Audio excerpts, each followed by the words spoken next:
हाँ दोस्तों, एक बार फिर से आप सभी लोगों का पढ़ने और पढ़ाने वाली महफिल में दिल खोल करके हार्दिक स्वागत और अभिनंदन है। तो उम्मीद है दोस्तों आप सभी लोग एकदम मस्त फर्स्ट क्लास होंगे और पढ़ाई लिखाई को बहुत ही शानदार जानदार तरीके से कर रहे होंगे। तो आज की शानदार जानदार क्लास में हम लोग सीखने वाले हैं विद्युत चुम्बकीय प्रेरण क्या होता है। साथ ही साथ हम लोग फैराडे के नियम को सीखेंगे, फैराडे के प्रयोग को सीखेंगे और फैराडे ने अपने प्रयोग से क्या निष्कर्ष निकाले हैं, उन सभी चीज़ों को आज सीखने वाले हैं। यानी आज की पूरी क्लास फैराडे के नाम होने वाली है। तो आप लोग निकालिए भाई कॉपी और पेन और साथ साथ चीज़ों को लिखते चलिए और साथ साथ बढ़िया सा नोट्स बनाते चलिए। तो पहले हम लोग समझते हैं भाई विद्युत चुम्बकीय प्रेरण होता क्या है, ठीक ना। आपके सामने मैंने डिफिनीसन को लिखा हुआ है, तो डिफिनीसन अभी लिखना तो है ही आपको, एक बार पहले समझेंगे। तो हमने आपको लास्ट क्लास में चुम्बकीय फ्लक्स के बारे में बताया था, है ना, कि चुम्बकीय फ्लक्स होता क्या है।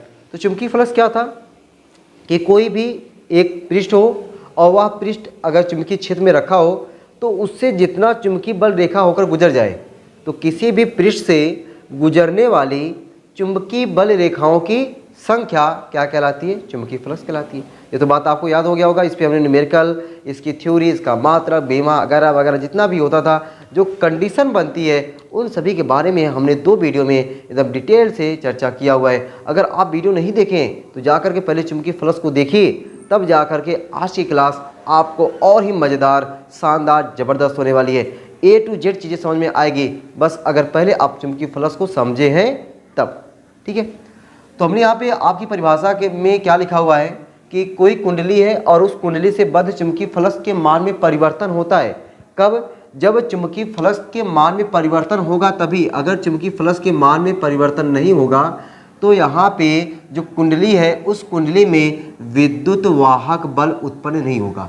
तो विद्युत वाहक बल उत्पन्न कब होगा? जब कुंडली से बद्ध चुम्बकीय फ्लक्स के मान में परिवर्तन होगा।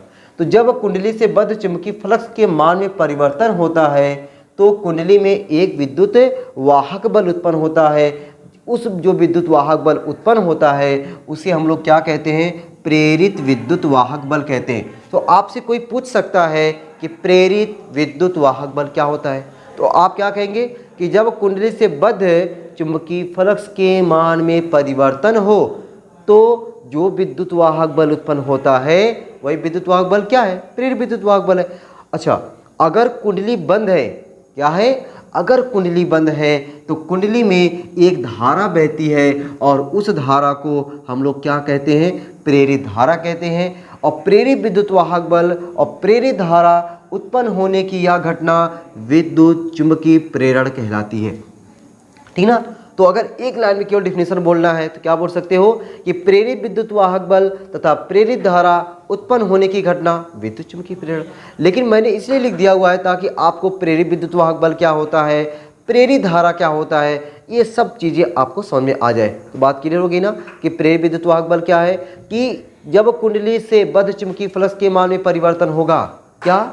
जब कुंडली से बद्ध चुम्बकीय फ्लक्स के मान में परिवर्तन होगा तभी जाकर के प्रेरित विद्युत वाहक बल उत्पन्न होगा। और अगर कुंडली बंद है तब उसमें एक धारा बहेगी और उस धारा को क्या कहेंगे? प्रेरित धारा कहेंगे। और प्रेरित विद्युत वाहक बल और प्रेरित धारा उत्पन्न होने की यह घटना विद्युत चुम्बकीय प्रेरण कहलाती है। अब ये विद्युत चुम्बकीय प्रेरण की डिफिनीशन तो भाई हमने आपको याद करा दिया, लेकिन अब ये प्रेरित धारा कैसे उत्पन्न होती है, किसी कुंडली से बद्ध चुम्बकीय फ्लक्स के मान में परिवर्तन कैसे होता है, इन सभी के लिए फैराडे ने, ठीक ना, वैज्ञानिक है फैराडे ने एक प्रयोग किया था। उस प्रयोग के माध्यम से हम लोग विद्युत चुम्बकीय प्रेरण की घटना को समझते हैं। अभी तुमने क्या सीखा?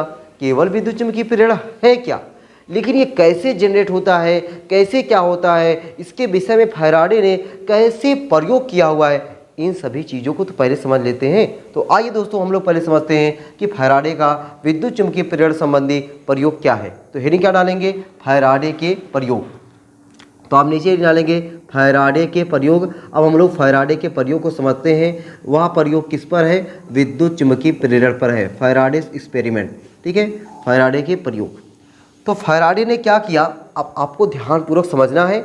और फैराडे ने प्रयोग से निष्कर्ष क्या निकाला, ये आपके एग्जाम में पूछा जाता है, ठीक है। तो अगर चीज़ें आपको समझ में जब आ जाएंगी ना तो आपको यहाँ पे चीज़ें समझ, ऐसी चीज़ें हैं यहाँ पे कि आपको केवल समझना है। समझ जाएंगे तो आपको हमेशा के लिए याद हो जाएगा। रट्टा मारने की कोनो जरूरत ही नहीं पड़ेगी। रट्टा तो 1% नहीं मारना है, बस केवल सुनना है और सुनने के बाद जो चीज़ें लिखवाई जाएगी उसको लिख लेना है और पढ़ लेना है, अपने आप याद हो जाएगा। ठीक है, इतनी बार मैं खुद आपको बार बार समझाने का प्रयास करूंगा कि वैसे ही याद हो जाएगा। ठीक ना। देखो भाई जरा, ये हमने बना लिया कोई कुंडली है। ये क्या है? कोई कुंडली है। इसे हम लोग क्या बोलते हैं? कोई कुंडली बोलते हैं। अब इस कुंडली को किसी धारा मापी से जोड़ दिया गया है। किससे जोड़ दिया गया है? धारा मापी। ये क्या है? धारा मापी है। ठीक ना, धारा मापी है। ये इसको क्या बोलते हैं हम लोग? कुंडली बोलते हैं। इसको क्या बोलेंगे? कुंडली। अब आपको तो भाई पता है धारा मापी, हमने पिछले वाले क्लास में बताया हुआ है कि धारा मापी होता क्या है। ठीक ना। अब आपको पता है कि धारा मापी में एक सुई लगी रहती है।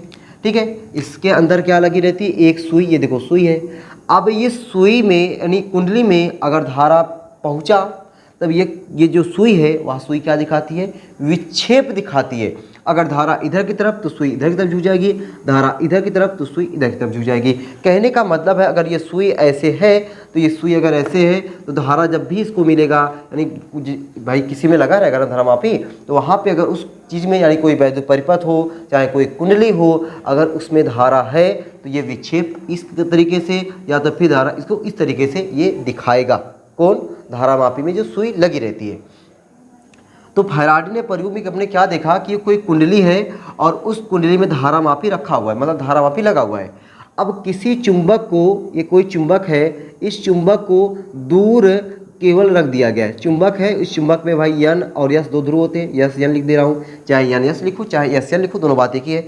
ये कोई चुंबक है और इस चुंबक को कुंडली से कुछ दूरी पर रखा हुआ है, स्थिर ऐसे पड़ा हुआ है। ये फैराडे अपना प्रयोग कर रहे थे। ये देखें तो फैराडे देखते हैं कि जब चुंबक कुंडली से कुछ दूरी पर रखा हुआ होता है तो इस धारा मापी में कोई धारा नहीं होती है।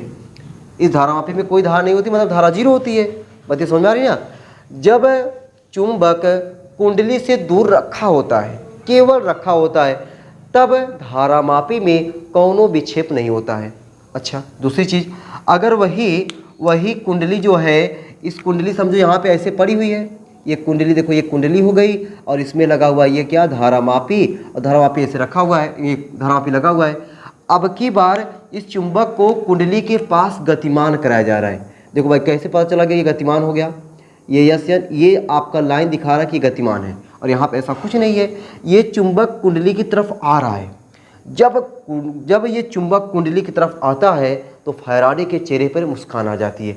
क्यों आ जाती है? क्योंकि इस धारा मापी में विक्षेप हो जाता है। ये देखो धारा मापी में विक्षेप हो गया। ठीक ना, धारा मापी में क्या हो गया? विक्षेप हुआ। अब ये विक्षेप कब हुआ? जब ये चुंबक गति करने लगता है।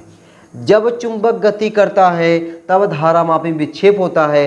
उस दशा में कुंडली में धारा क्या होगा? जीरो नहीं होगा। जीरो नहीं होगा। और जीरो कब होगा? जब ये चुंबक केवल स्थिर रहेगा, रुका हुआ रहेगा।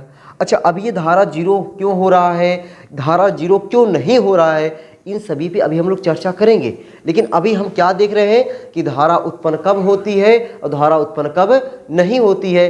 अभी हम लोग रीजन नहीं समझ रहे, क्यों होती है अभी नहीं, अभी क्या समझ रहे हैं? होती है ना, होती है कि नहीं होती है। तो जब चुंबक गति करता है तो धारा उत्पन्न होती है, जब चुंबक स्थिर रहता है तो धारा उत्पन्न नहीं होती है। ठीक है, ये चीज़ हमने को यहाँ पे सीखने को मिल रहा है। अच्छा, अब देखो अभी ये क्या हुआ कि चुंबक यहाँ पे दूर रखा हुआ है और दूर से कुंडली के पास लेकर आया जा रहा है। अब अगर हम लोग कुंडली के पास में लेके चला आए, एकदम कुंडली के पास ही ला के रख दें, तब क्या होगा? देखो ये हमारी क्या है? कुंडली है। ये कुंडली है और इस कुंडली के साथ क्या लगा है? कोई धारा मापी। अब क्या किया गया कि चुंबक को उठा करके ला करके प्यार से इस कुंडली के एकदम पास में रख दिया गया। पास में जो है इसको ला के रख दिया गया है। पास में क्या है? ये रुका हुआ है। पास में रुका हुआ है। कौन? ये चुंबक। अगर ये चुंबक कुंडली के एकदम पास में ला करके स्थिर रख दिया गया है, तब क्या होगा? जरा सोचो। अभी तक हमने दोनों बतिया से क्या निष्कर्ष निकाला कि अगर चुंबक गति करेगा तभी धारा मापी में विक्षेप होगा, मतलब कुंडली में धारा प्रवाहित होगी। अब यहाँ पे क्या है? ये गति कर रहा है? नहीं, स्थिर है। तो अगर स्थिर है तब भी यहाँ पे धारा में क्या होगा, धारा मापी कोई विक्षेप नहीं होगा, ये सुई कुछ ऐसे ही रहेगी। ठीक, तो यहाँ पे क्या देखा जा रहा है कि अगर चुंबक स्थिर है तो धारा कोई प्रवाहित नहीं होने वाली है। ठीक ना, धारा कोनो प्रवाहित होने वाली नहीं है। अब देखो यहाँ पे अब की बार हमने क्या कर दिया कि अब चुंबक जो पास में ला के रखे थे उसको पास से दूर ले जा रहे हैं। कहाँ ले जा रहे हैं, पास से दूर। अब देखो ये समझो कि सिंबल यहाँ पे ये हो गया आपका चुंबक। अब की बार चुंबक को दूर ले जा रही है, तीर दिखा रहा है दूर और ये तीर दिखा रहा है पास। पास जब दूर ले जाते हैं तब भी भाई चुंबक गति कर रहा है ना, चुंबक क्या कर रहा है, गति कर रहा है। अगर चुंबक गति करेगा तो धारा मापी में क्या होगा, विक्षेप होगा, मतलब धारा प्रवाहित हो रही है। तो यहाँ पे अब की बार विक्षेप हो रहा है और इसका विपरीत होगा। अगर इसमें इधर का तरफ हुआ इसमें विपरीत हो जाएगा। तो मतलब यहाँ पे धारा शून्य नहीं है, यहाँ पे धारा शून्य नहीं है। तो ये चीज़ हमको यहाँ से मिल रहा है कि जब किसी कुंडली के पास चुंबक को ले जाते हैं तो क्या होता है कि उस कुंडली में धारा प्रवाहित होती है। ये तो हमने समझ लिया कि धारा प्रवाहित होती है कि नहीं होती है। अब दोस्तों हम लोग समझेंगे कि धारा प्रवाहित क्यों होती है। तो क्यों होती है उससे पहले हम लोग क्या समझ लेते हैं कि क्यों पहले होती है उसको समझ लेते हैं, तब जाके हम लोग देखते हैं फैराडे के निष्कर्ष, यानी फैराडे के प्रयोग के निष्कर्ष क्या है। इतनी बातें आपको समझ में आ गई कि धारा शून्य क्यों हो रही है और धारा शून्य क्यों नहीं हो रही है ना। अब हम लोग समझते हैं अच्छा होती है या नहीं होती है समझें, और क्यों होती है क्यों नहीं होती अभी उसको कहाँ समझे ना, अब जाकर उसको समझने वाले हैं। चलो भाई इतना चीज़ आप लोग नोट कर लिए होंगे। अब देखो हम लोग समझते हैं कि धारा शून्य क्यों होती है और क्यों नहीं होती है। जैसे देखो मान लो ये कोई चुंबक है, ये क्या है, कोई चुंबक है। एक बार इस फिगर को बना लिए होगे, आपकी बार केवल समझना है, ठीक ना। एक बार ये केवल बना के छोड़ देना है। अब अगर ये चुंबक है तो इस चुंबक से चुंबकीय क्षेत्र निकलती हैं, चुंबकीय क्षेत्र रेखाएं या चुंबकीय बल रेखाएं। ठीक है, क्या निकलती हैं, चुंबक से चुंबकीय बल रेखाएं निकलती हैं। ठीक ना, तो ये चुंबक है, इस चुंबक से चुंबकीय बल रेखाएं ऐसे ऐसे क्या करेंगे, निकलेंगी। ऐसे ऐसे क्या करेंगे, चुंबकीय बल रेखाएं निकलेंगी। बात क्लियर है। अब दोस्तों अगर ये चुंबक दूर पर है तो इससे कुछ ही चुंबकीय बल रेखाएं इससे होकर गुजरेंगी। इससे बात सहमत हो। अब अगर किसी भी कुंडली से या किसी भी लूप से या किसी भी क्षेत्रफल से या किसी भी पृष्ठ से जो चुंबकीय बल रेखाएं होकर गुजरती हैं उसको हम लोग क्या बोलते हैं, चुंबकीय फ्लक्स बोलते हैं। ये चीज़ हमने लास्ट क्लास में सीखा था कि किसी बंद पृष्ठ से होकर गुजरने वाली चुंबकीय बल रेखाओं की संख्या क्या कहलाती है, चुंबकीय फ्लक्स कहलाती है। इसका मतलब हुआ कि अगर इस बंद कुंडली से जितनी भी चुंबकीय बल रेखा होकर गुजर जाए वही क्या है, चुंबकीय फ्लक्स है। लेकिन कमाल की बात यह है कि ये आपका जो चुंबक है दूर स्थिर रखा हुआ है। अगर स्थिर रखा हुआ है, अगर मान चलो इससे 4 चुंबकीय बल रेखा होकर गुजर रही है तो 4 हर बार गुजरेगा। मान के चलो पहले सेकंड पे 4 गुजरा, दूसरे सेकंड पे 4 गुजरा, तीसरे सेकंड पे 4 गुजरा, चौथे सेकंड पे 4 गुजरा, पांचवें सेकंड पे 4 गुजरा, ऐसे ऐसे हर बार 4 ही गुजरेगा।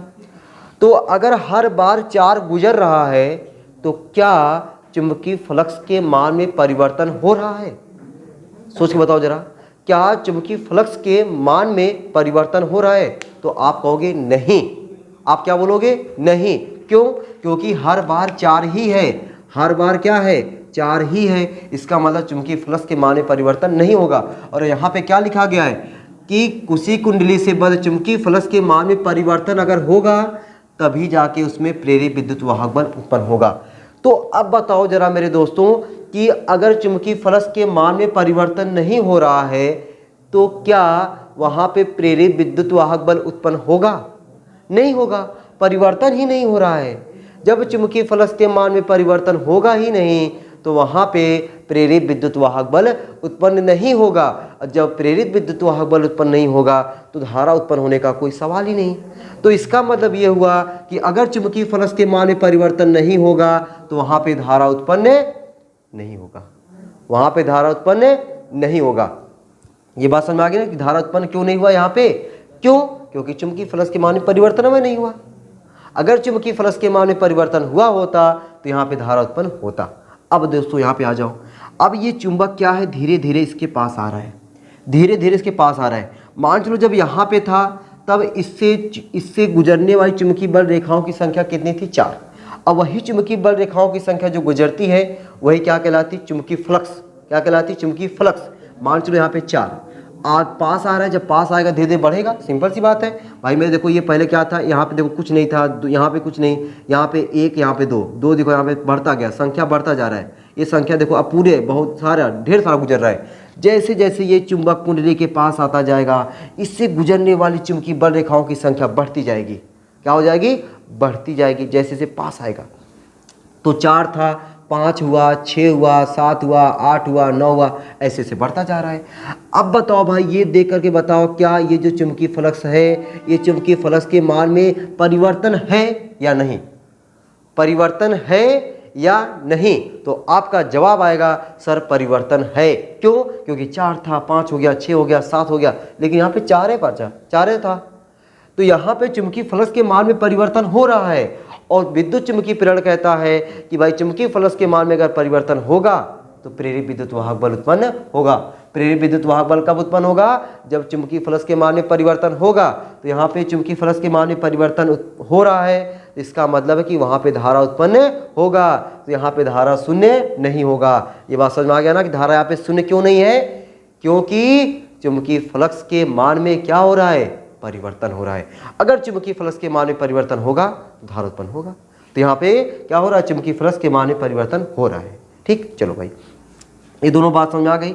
अब इस पे आते हैं। अब अगर ये चुंबक रखा हुआ है, तो अगर चुंबक यहाँ पे कुंडली के पास रखा हुआ है तो इस चुंबक से क्या निकलेंगे? चुंबकीय बल रेखा। और चुंबकीय बल रेखा जब कुंडली में प्रवेश कर जाएंगी तो वह क्या लाएगा? चुंबकीय फ्लक्स। वह क्या कहलाएगा? चुंबकीय फ्लक्स। अगर ये है तो इससे ढेर सारी चुंबकीय बल रेखाएं हो करके इससे गुजरेंगी, ऐसे ढेर सारी चुंबकीय बल रेखाएं हो करके इससे प्रवेश करेंगी। जाहिर सी बात है, ऐसे ना ढेर सारी चुंबकीय बल रेखाएं इसमें होकर गुजरेंगी। इसका मतलब ये हुआ कि अगर मान चले कि यहाँ पे 20 चुंबकीय बल रेखा होकर गुजर रही है, मतलब चुंबकीय फ्लक्स 20 हुआ। अगर ये 20 है तो हर सेकंड पर ये कितना होगा? 20 होगा। हर सेकंड पर 20 होगा। क्यों? क्योंकि चुंबक वहीं पर रखा हुआ है, चुंबक गति थोड़ी कर रहा है। जब चुंबक आगे पीछे गति करता तो इस चुंबकीय फ्लक्स के मान में परिवर्तन होता। तो अब बताओ मेरे भाई कि यहाँ पे चुंबकीय फ्लक्स के मान में परिवर्तन हो रहा है? तो आपका जवाब आएगा नो, नहीं हो रहा है। तो अब ये भी बता दो, अगर चुंबकीय फ्लक्स में परिवर्तन नहीं हो रहा है तो क्या यहाँ पे धारा उत्पन्न होगी? सवाल ही नहीं होता। तो यहाँ पे धारा उत्पन्न नहीं होगी। क्यों? क्योंकि चुंबकीय फ्लक्स के मान में परिवर्तन नहीं हो रहा है। चुंबकीय फ्लक्स के मान में परिवर्तन नहीं हो रहा है तो यहाँ पे धारा उत्पन्न नहीं होगा, इसलिए यहाँ पे धारा क्या है? 0 है। लेकिन यहाँ पे देखो, अब मान लो चलो ये चुंबक कुंडली के बहुत पास था, जब बहुत पास था तो 20 हुआ, उसके बाद कम होता चला जाएगा। मान चलो 18 हो गया, 16 हो गया, 14 हो गया, 13 हो गया, 12 हो गया। मतलब क्या हो रहा है? परिवर्तन हो रहा है। अब परिवर्तन होगा तो प्रेरित विद्युत वाहक बल उत्पन्न होगा, और प्रेरित विद्युत वाहक बल जब उत्पन्न होगा तो वहाँ पे प्रेरित धारा उत्पन्न होगी। तो कहने का मतलब ये हुआ, आपको इतनी चीज़ों से इस बात इतनी निष्कर्ष तो निकल गई कि अगर चुंबक चाहे गतिमान हो चाहे कुंडली गतिमान हो, दोनों की गति के कारण ही क्या होती है? धारा मापी में विक्षेप होता है, मतलब कुंडली में धारा बहती है। तो ये क्या था? फैराडे का प्रयोग था। ठीक है, इस चीज़ को आपको समझ में आ गया कि फैराडे ने अपने प्रयोग से कैसे सिद्ध करके दिखाया कि किसी चुंबक या किसी कुंडली के गति करने से कुंडली में धारा कैसे प्रवाहित होती है। अब दोस्तों हम लोग समझ लेते हैं इसके निष्कर्ष क्या है। निष्कर्ष केवल आपको फिगर जो दिख रहा है उसी फिगर के बारे में 2-4 लाइनें 2-4 पॉइंट लिख देंगे, वही क्या हो जाएगा? फैराडे के प्रयोग के निष्कर्ष। पहला, जब किसी चुंबक को स्थिर रख दिया जाता है, भाई जो मैं चारों फिगर बनाया हूँ उसी के बारे में बता रहा हूँ। जब किसी चुंबक को कुंडली के पास या कुंडली से दूर स्थिर रखा जाता है तो कुंडली में कोई धारा प्रवाहित नहीं होती है। अब ये रीजन बताने की कोई जरूरत नहीं है ना। क्यों? क्योंकि चुंबकीय फ्लक्स के मान में कौनो परिवर्तन नहीं होता है।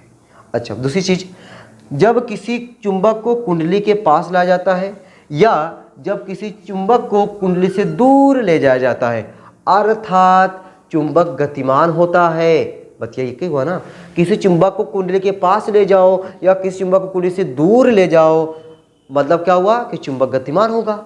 और जब चुंबक गतिमान होगा तो कुंडली में क्या बहेगी, धारा बहती है। दो बात क्लियर हो गई ना। तीसरी बात, चुंबक को कुंडली के पास जितनी तेजी से ले जाते हैं, चुंबक को कुंडली के पास जितनी तेजी से ले जाओगे धारा उतनी तेजी से प्रवाहित होगी, और जितना स्लो आराम आराम से धीरे धीरे ले जाओगे कुंडली में धारा उतनी ही आराम से उतनी ही धीरे धीरे प्रवाहित होती है। होगी एक बात और क्या लिख सकते हो कि अब ये जरूरी नहीं है कि हर बार बेचारा चुंबक ही गति करे, हर बार बेचारा चुंबक ही गति करे। कुंडली और चुंबक दोनों में से कोई भी गतिमान हो सकता है। अगर चुंबक स्थिर है, कुंडली गति कर रही है, कुंडली को आप पास लेकर जा रहे हो, तब भी कुंडली में धारा प्रवाहित होगी, ठीक है ना। अगर हम चुंबक को दूर ले जाएं, कुंडली को रख दें तो प्रवाहित हो ही रही है। तो ये रहा फैराडे के प्रयोग के निष्कर्ष। ये क्या रहा, फैराडे के प्रयोग के निष्कर्ष। तो दोस्तों आज की क्लास में हमने आपको क्या सिखाया कि विद्युत चुम्बकीय प्रेरण क्या है। ये आपको समझ में आ गया। विद्युत चुम्बकीय प्रेरण जो है प्रेरित विद्युत वाहक बल या प्रेरित धारा उत्पन्न होने की घटना विद्युत चुम्बकीय प्रेरण है। प्रेरित विद्युत वाहक बल या प्रेरित धारा कब उत्पन्न होती है, जब तक चुम्बकीय फ्लक्स के मान में परिवर्तन होता है। हमने इसके लिए फैराडे के प्रयोग को आपके सामने रखा और समझाया, और फैराडे के अपने प्रयोग से क्या निष्कर्ष निकाले इसके बारे में हमने आपको डिटेल से समझाने का प्रयास किया हुआ है। उम्मीद है कि आपको आज की टॉपिक पूरा मक्खन हो गया होगा, एकदम बढ़िया से समझ में आ गया होगा, और ये चैप्टर आपको सीखने में बड़ा आनंद आएगा। ठीक है, अभी ये चैप्टर बहुत लंबा है, बहुत सारी चीज़ें सीख डालनी है, तो लेकिन अगर स्टार्टिंग की चीज़ें अगर आपको समझ में आती रहेंगी तो ये चैप्टर चाहे बड़ा रहे चाहे छोटा रहे बहुत ही ईजी लगने वाला है, बहुत ही आसान लगने वाला है। तो अगली क्लास में हम लोग सीखेंगे कि फैराडे के नियम क्या है, विद्युत चुम्बकीय प्रेरण संबंधी फैराडे के नियम क्या है, लेंज के नियम क्या है, वगैरह वगैरह के बारे में सीखने वाले हैं। तो ये क्लास बहुत ही शानदार जानदार अब जितनी भी वीडियो मिलेंगी होने वाली हैं। आप लोग ऐसे ही चीज़ों को देखिए। अगर कोई दिक्कत परेशानी है तो कमेंट बॉक्स खुला हुआ है, कमेंट बॉक्स में दिक्कत परेशानी को अपने रखिए। ठीक है, फिर मिलते हैं अगली क्लास में, कि इसी उम्मीद के साथ कि आप सभी लोग जितनी भी चीज़ें पढ़ाई जा रही है उसका बढ़िया से आप नोट्स बनाते रहेंगे, बढ़िया चीज़ें से पढ़ते रहेंगे। फिर मिलते हैं अगली क्लास में, तब तक के लिए सबको बाय बाय।